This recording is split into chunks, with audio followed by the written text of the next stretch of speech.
Welcome back in. Today we're going to be discussing the Week 7 waiver wire. Cody is out of town, so it's just going to be me holding this thing down, but it's all right. We got this thing. And so let's just go ahead and get into it. Wasn't a crazy injury week. We did have some we'll discuss here, but for the most part, it wasn't anything crazy, at least for our fantasy players. Prayers up to Aiden Hutchinson, though. That was a brutal injury he suffered. Looks like he's out for the year with a broken tibia. But with that being said, let's get into it. We're going to start with the quarterback position and the streaming options for this week. And they are as follows. The first off, the two players we're going to mention are kind of right there on the cusp of being fantasy or being players that we can really talk about. Sam Darnold and Caleb Williams. Both are roster right at 50% or just under 50% of leagues. But I'll say both these players are not just streaming options. For me, they are must adds in my mind at quarterback if you're needing a quarterback. Let's start with Sam Darnold. Now, he's coming off their bye this week, but they do get the Lions. Darnold has been really an absolute force so far outside of the last game when they played against the Jets. And the Jets have just been phenomenal all year against the pass. But so far, Darnold has scored 2 or more touchdowns in 4 of the 5 games. Darnold isn't just a streaming option, like I said. He's a great long-term option as the Vikings get not just Detroit this week, but the Rams, the Colts, and the Jaguars over their next 4 games. This week, he takes on a Lions defense that, like I said, just lost Aiden Hutchinson and possibly Carlton Davis as well in this game. But the Lions have allowed the 11th most fantasy points to quarterback. So Sam Darnold is just be really, really good at, especially over the next 4 games. So let's keep moving. Caleb Williams, the other one I really wanted to talk about. If he's available, he's worth adding in all formats as well. He was once again phenomenal today, threw for 226 yards and 4 touchdowns. He also had another 56 yards on the ground. Williams is another option that is well worth an add, even with with the Bears on bye. So let's keep moving. Let's talk about some more guys that are probably more streaming options. First up, we're going to talk about Matt Stafford. It hasn't been a great year for Matt Stafford and this Rams team. He hasn't scored more than 15 points in any game this year. But a lot of that's because of injuries they've suffered. Now, the good news is, sounds like Cooper Kupp could be back this week. And if he is, then I do think that this makes Matthew Stafford a pretty solid start against the Raiders, who have allowed the 12th most fantasy points to quarterbacks. Let's keep it moving. Let's talk about Drake May. May made his first start as a rookie, and he finished with a pretty solid fantasy performance, honestly. He completed 20 of 30 passes for 243 yards and 3 touchdowns. He also added 5 carries for an additional 38 yards. He finished with 22 fantasy points, which is good for QB7 so far on the week. The Patriots now head to London to take on a Jags defense that has just been absolutely dreadful. The Jags have allowed the most fantasy points per game to quarterback. So I do think Drake May is kind of an interesting option this week. And he is somebody that does provide something on the ground with his legs. We know in college, his last 2 years, he rushed for almost 1,400 yards. So I do think Drake May is a decent option, especially against this really bad Jags defense. So Drake May is also definitely in play. And then Daniel Jones, obviously, they're playing right now. Jones has scored 18 or more fantasy points in 3 of his last 4 games heading into Sunday Night Football. As long as Malik Neighbors can return next week, Jones is definitely a play against the Eagles D that has surrendered the 9th most fantasy points to quarterbacks. Andy Dalton is another option here.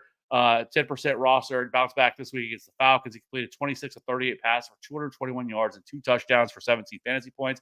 This week, the Panthers take on a Commanders defense that has allowed the 7th most fantasy points to quarterback. So I do think all these quarterbacks are in play. Like I said, if for whatever reason, if Sam Darnold or Caleb Williams are sitting out there, they definitely need to be rostered in all formats. Let's move over to the running back position.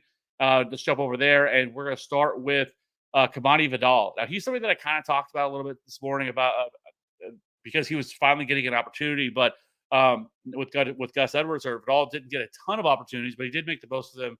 He saw 6 total touches and turned that into 51 yards and a score. With how ineffective Gus Edwards has been, Vidal should continue to see an expanded role now in this offense. Obviously, this rookie running back was somebody that a lot of people liked heading into this year as an option, as a sleeper option, but he just never really got much opportunity. Now it looks like he's finally getting it, and looks like he made the most of it. So Kamani Vidal is definitely somebody I would be looking to add. Tyler Algier only rostered 30% of leagues. I don't understand why he's only rostered that amount. He's consistently involved in the offense. It should be rostered in all formats. Today, he rushed 18 times for 105 yards and a touchdown. He also converted a 2-point conversion. I don't expect this type of usage, but he's seeing roughly 35 to 40% of the rush tips, making him a viable flex option on most weeks. And obviously, if something were to happen to Bijan Robinson, then it absolutely wheels up for Algier. But he definitely should be rostered in more leagues than this. Next up is Sean Tucker. I know a lot of people are going to get really excited about Sean Tucker, but with Rachaad White out, Sean Tucker just absolutely went off. Rushed 14 times for 136 yards and a score. He also brought in all 3 targets for another 56 yards and 8 touchdowns today for 33 fantasy points. Right now, he is sitting as the RB1 overall on the week. I do think he's worth a speculative add because I do think he's could earn a larger role on the ground. even when Rashad White comes back, because Rashad White just hasn't been very good on the ground. And so Sean Tucker, obviously was an undrafted free agent, was kind of a sleeper option for last year. A lot of people got excited about before the season started, but he never really materialized. Now, I mean, we have to remember Sean Tucker at Syracuse was a really good runner. So some of this isn't all that surprising with Sean Tucker. Just didn't really do a lot last year, kind of like Tank Bigsby. Never really put anything together. But this could be a beginning of something here for Sean Tucker. Now, I don't know if they're going to just completely move on from Rashad White. I don't think that's going to happen. But still, Sean Tucker's at the very least a really solid speculative ad. Let's keep it moving. Next up is Damian Pierce. He rushed 8 times for 76 yards and he scored. Now, most of his production did come on a 54-yard touchdown run late in this game, but Mixon figures to be the workhorse here.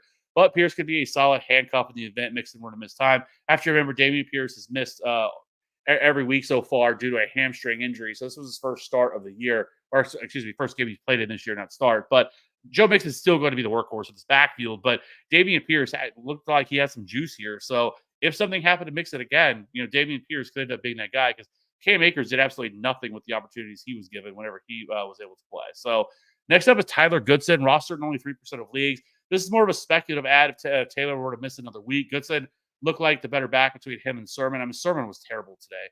I saw a ton of touches, but I think he didn't even have over 30 yards. I mean, it was brutal. But Tyler Goodson did rush 8 times for 51 yards and hauled in 4 or 5 targets for 14 yards, good for 12 fantasy points.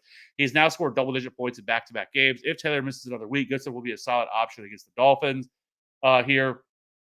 Now, the rest of the players that we have sitting out here, are more just straight handcuff type options. I think Blake Corum, finally started maybe getting a little bit involved. He's worth a look.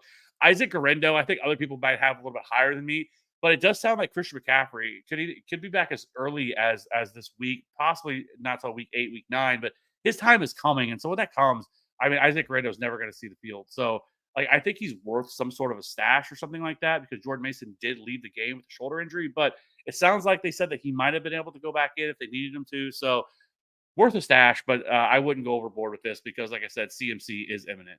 And then lastly, you have Jalen Wright, who's also on here. I know they were on bye this last week, and they should be a lot better, especially once Tua Tagovailoa comes back. But he's at least, I mean, he looked really impressive and right before they went on bye.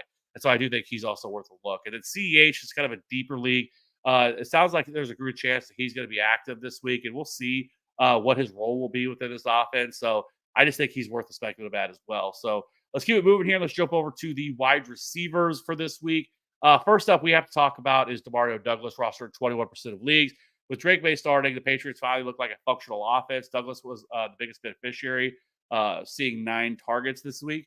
In this matchup, he held in 6 of them for 92 yards and a touchdown, good for 21 PPR points. Douglas has been a solid option lately. He scored 12 or more PPR points in 3 of his last 4 games. So Douglas will be a high-end wide receiver 4 this week against the Jags. Might even have him as a low-end wide receiver 3. But Demario Douglas does look like the best wide receiver right now for this offense. So keep it moving. We're going to talk about Josh Downs. Kind of went back and forth putting him on here because he's a little bit he's only rostered in 48% of Yahoo leagues, but I think he's a little bit higher than that in ESPN leagues. But I will say, with Downs looking pretty iffy this week, I didn't really have high expectations. I also thought Anthony Richardson was going to play, but once Joe Flacco got in, I think it gave him a pretty nice bump. And we saw it. I mean, he didn't really show no signs of being injured because he hauled in 7 of 9 targets for 66 yards and a touchdown for 19.4 PPR points. Downs has now scored 15 or more PPR points over the last 3 weeks. And at this point, we really kind of want to hope that Joe Flacco just kind of remains a starter here. I don't think that's going to happen, but I would say I would be a lot more optimistic about Josh Downs because I just say, I mean, Anthony Richardson just hasn't looked very good as a passer to this point. And I don't know if that's going to change. Hopefully it does. They've also spent heavy draft capital in him. But I think this passing offense is in better hands right now with Joe Flacco. So I think it's a better bump for Josh Downs whenever he's there. So keep it moving. Talk about Michael Wilson, rostered in 16% of leagues. The Cardinals offense looked lost all game against the Packers today. But Wilson salvaged his day with a touchdown. He ended up with 2 catches on 4 targets for 21 yards. Good for 10 PPR points. Most notable, though, is Marvin Harrison, who left with a concussion. The typical timeline for the most part this year for a concussion has been at least 1 week miss. So they do play on Monday Night Football this week, so maybe it's possible with that little extra day there that maybe he can get back. But if not, Wilson will serve as his team's wide receiver 1 against the Chargers, which makes him just kind of a flex-worthy option this week. So Michael Wilson definitely should be rostered. I could also see Zay Jones as well. He's eligible to return, who could also possibly be involved next week as well. So we'll have to see on that. But Michael Wilson definitely is the one that I would want to target. Juju Smith-Schuster, I was shocked that he's only rostered in 31% of leagues. I mean, come off that big week, a couple weeks ago before they went on bye, where he had 130 yards. Pretty much, he's doing what I thought he was going to do, at least in terms of how his usage is. He's being utilized in the Rashid Rice role, a lot of underneath type stuff, getting him in space. Juju Smith-Schuster's always been excellent in terms of yards after the catch. I don't think he's quite the athlete that he used to be, but he still was able to rip off a pretty long chunk run last week. He's also seen a couple goal line or a couple end zone targets as well. So Juju Smith-Schuster definitely should be rostered more in 31% of leagues being with the Chiefs, and especially at this point, they have not traded for anybody. So we'll see on that if anything happens from there. But at the time being, Juju Smith-Schuster is a great play. And at least a great option in 12-team leagues. Next up is Jalen Tolbert, rostered in 35% of leagues. The Cowboys looked absolutely lost today as they got absolute curb stomped by the Lions today. Tolbert hauled in 4 or 5 targets for 43 yards. The Cowboys do go on bye this week, but with Cook still on IR, Tolbert should continue to operate as the team's number 2 wide receiver for the foreseeable future. But this team needs to figure this thing out because and every good team, every time they've really played a good offense or a good team, they've just been absolutely embarrassed so far. It's pretty embarrassing what's going on. Dak Prescott looked absolutely lost, throwing interceptions. They really couldn't get anything going. And honestly, we've seen multiple teams be able to really move the ball really well against the Lions secondary, and the team just couldn't do it. Like I don't know if it's time to move on from Mike McCarthy. I don't know if Jerry Jones would do something like that. But either way, I mean, this offense looks absolutely lost. So let's keep it moving here. Let's move over to Christian Watson, who's rostered in 44% of leagues in a game where the Packers manhandled the Cardinals. Watson looked solid despite only being targeted 4 times.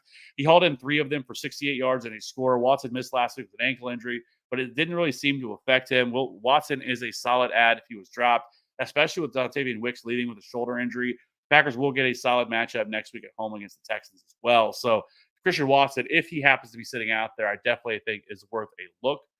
And then from there, you have some other guys like Ray McLeod, Xavier Legette, I think are all just pretty solid flex options with bye weeks and everything happening. They're pretty involved within their offense. Xavier Legette scored a touchdown today. So I do think those guys are options. Now in deeper league, Bub Means actually led this team in targets today. Chris Olave left with an injury pretty early in that game. And, we kind of see this sometimes with rookie quarterbacks, whatever, they're on the practice squad or, he's typically probably practicing with somebody like Bub Means. And so these guys tend to get a little bit more involved in the game plan just because of familiarity with them. And we kind of saw it paid off with Bub Means, but he's obviously a rookie wide receiver. People aren't really familiar with him, but he's kind of like in really deep leagues, like not a bad speculative ad. But depending on what happens here with Chris Olave is going to be the big part of this. But if Chris Olave were to miss, I mean, maybe Bub Means could be an option. And I don't expect probably Chris Olave to play because the Saints play on Thursday Night Football here. So it's a pretty quick turnaround. So wouldn't be surprised if Chris Olave were to miss. So that makes Bub Means a pretty at least decent option, especially going against the Broncos, who could be without Patrick Surtain as well because he left with a concussion. So the other players on this list, guys like Rashad Bateman, Troy Franklin scored a touchdown today. He obviously has a familiarity with somebody like with Bo Nix, who they played together in college. So these are kind of your options here. But the rest of these guys are just kind of speculative ads or flex options or really deep league ads. So let's move over to the tight end position. Not a lot to talk about here at this position, honestly. Cade Otton did score a touchdown. He's very not exciting because he never really seems to have like monster game, but he's always involved, always kind of sees a decent target share. So in a position like tight end, like he's always a decent option every single week because he's going to see probably 4 or 5 targets on most games. So Zach Ertz has absolutely nothing left in terms of through the air, or at least being able to run after the catch.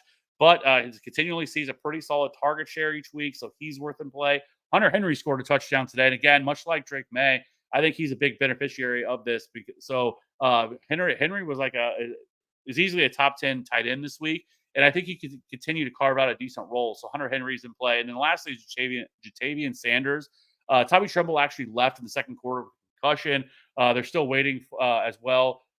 So I do think Sanders is a decent bet here. Rookie tight end out of Texas, and somebody that could carve out a little bit of a role here within this offense because there's not a lot once you get past Deontay Johnson in terms of pass catchers. I mean, Xavier Legette, somebody we kind of talked about, but there's nobody here that really stands out past them. So Jatavian Sanders could end up really carving himself out a role here within this offense. I know Ian Thomas could possibly be back soon, but he's not something that really worries me in terms of would block him at least as a pass catcher either. So Jatavian Sanders is also another option you could look at as well. So that being said, that's kind of the waivers for this week. I don't think there's anything, at least so far, that really stands out to me like a must-add type player. Some of this you just absolutely have to go and drop all your fab on. I think the best options you can probably look for, though, combine it all, I think it at least is worth probably 5 to 10% of your fab budget. I think you can make the same argument for Demario Douglas just because of how well he's played. Josh Downs is probably in that same role as well. Some of this you could probably look anywhere from that 5 to 10% range of your fab, but nobody that I'm just going to go all in on that I have to just go spend on this week. We didn't really have anything like that so far. So that being said, if you have any questions, leave them in the comment section below, and we'll see you on the next one. Bye.